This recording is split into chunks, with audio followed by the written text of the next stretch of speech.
Dito toggle switch para sa ating automatic sa ating motor. Ayan. Yes guys, at welcome back sa ating channel. Ngayon ay gagawa tayo ng accessory and wiring box para dito sa ating automatic incubator pa rin. Okay, ngayon sama-sama natin itong panoorin. Let's go!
So, ayan guys, ito yung natapos na nating butasan. Ito yung paglalagyan natin ng mga accessories gaya ng switch, tapos dito thermostat, dito hygrometer, saka ito butas din ng thermostat at saka yung sa candler niya. Okay, kasi bali dalawa yung inaano nito para sa setter at hatcher. Ngayon sa likod naman merong butas para sa ating nawaran ng plug at saka dito naman sa ating power switch. Bali dalawang power switch yun kasi nahahati ito sa setter at sa kanan naman ay sa hatcher ng mga wirings.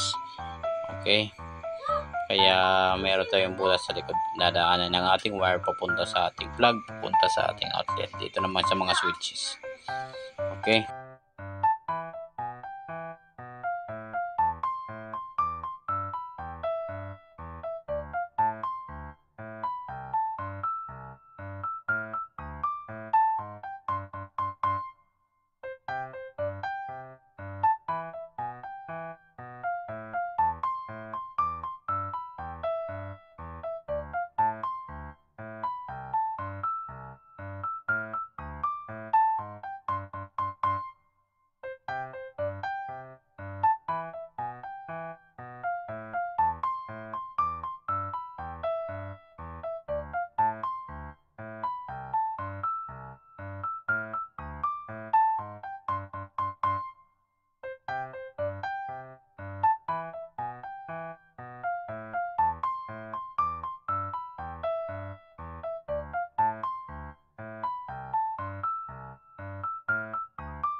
ayan guys, ito yung magiging itsura niya.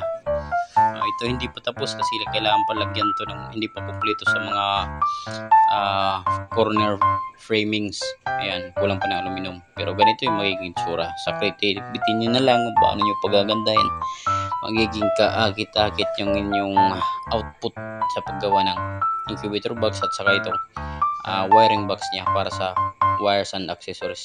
Okay, so sa mga bagong napadaan lang sa aking channel, hinihikayat ko kayong mag-subscribe para mas lalo pang lumago itong munting channel natin. Maraming salamat po sa panonood at see you in the next video.